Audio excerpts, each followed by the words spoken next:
Guys, semi automatic washing machine এই ম্যানুয়ালের problem ছিল, speed কাজ করছে না।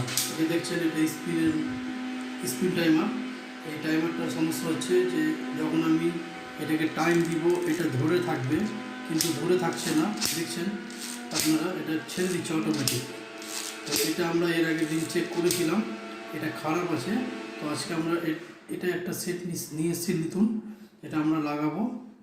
আর ওয়াশ টাইমারেরও সেম প্রবলেম ছিল, ওটাও সেম এরকমই কাজ হচ্ছে, ধরে থাকছে না। তো ওটাও খারাপ আছে, ওটাও আজকে আমরা নতুন নিয়ে এসেছি, লাগাবো।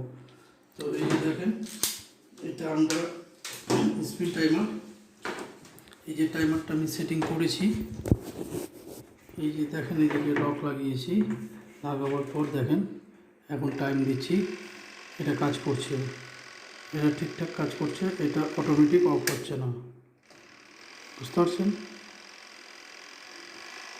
এবার আমরা ফার্স্ট টাইমারটা নতুন সেট করছি, সেট করে ওটা আমরা চেক করে দেখাবো।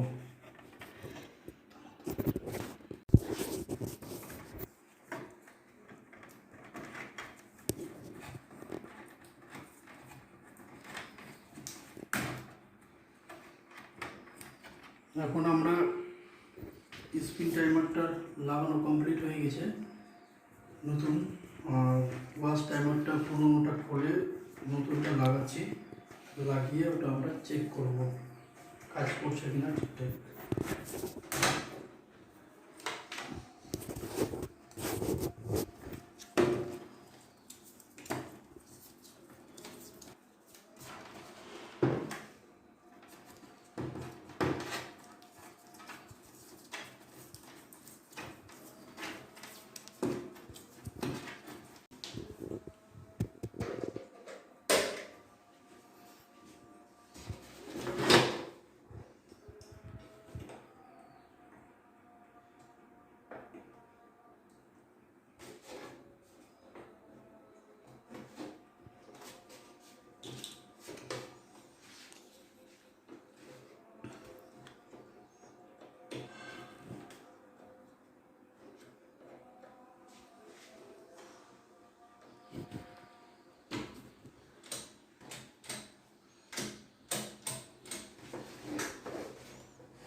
ফোকাস পাচ্ছে না, তখন খোলা হয়ে যাচ্ছে।